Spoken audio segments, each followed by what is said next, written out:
This is a special report brought to you by Angel Russell for Media Ethics 460, so sit back and enjoy the video. What Liberal Media? The Truth About Bias and the News by Eric Alterman is a book that confronts the question of liberal bias. Alterman provides an assessment of the realities of political bias in the news, in contrast to the conclusions reached by Ann Coulter. You want to suck up to your little liberal friends and say, oh, but we want to legalize pot.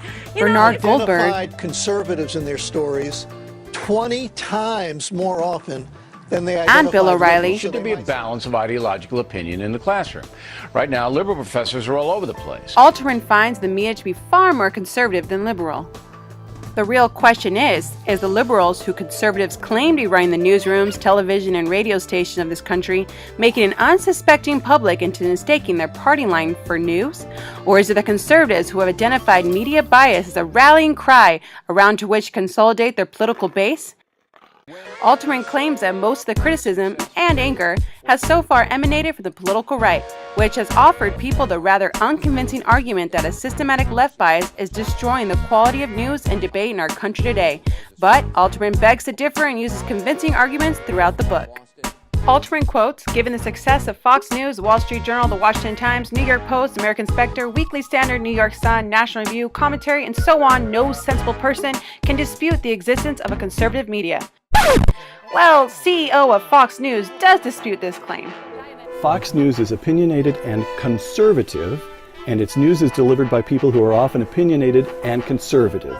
And this is the big take on Fox News. You did it by recognizing that according to Gallup, 40% of Americans call themselves conservative. They were being underserved in television, and that's the opportunity Roger Ailes spotted. It's politics. Well, with all of my respect for Ken Auletta, everybody's a conservative to Ken Auletta because he's a liberal. And of course, if you look at other networks and say, well, don't you have too many conservatives on?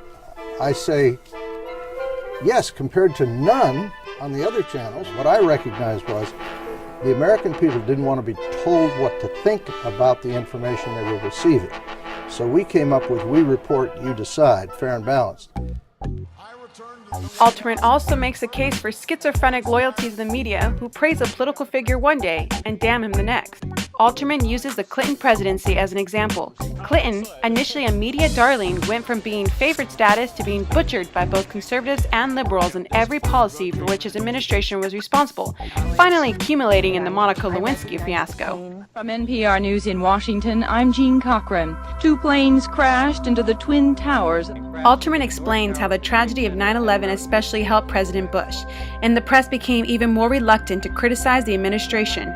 In a post-9/11 world, criticism can be mistrusted as un-American, thereby paving the way for a media that needs to check itself in effort to avoid ruffling patriotic feathers, a grave danger since objectivity is, after all, supposedly, the cornerstone of a fair and unbiased media.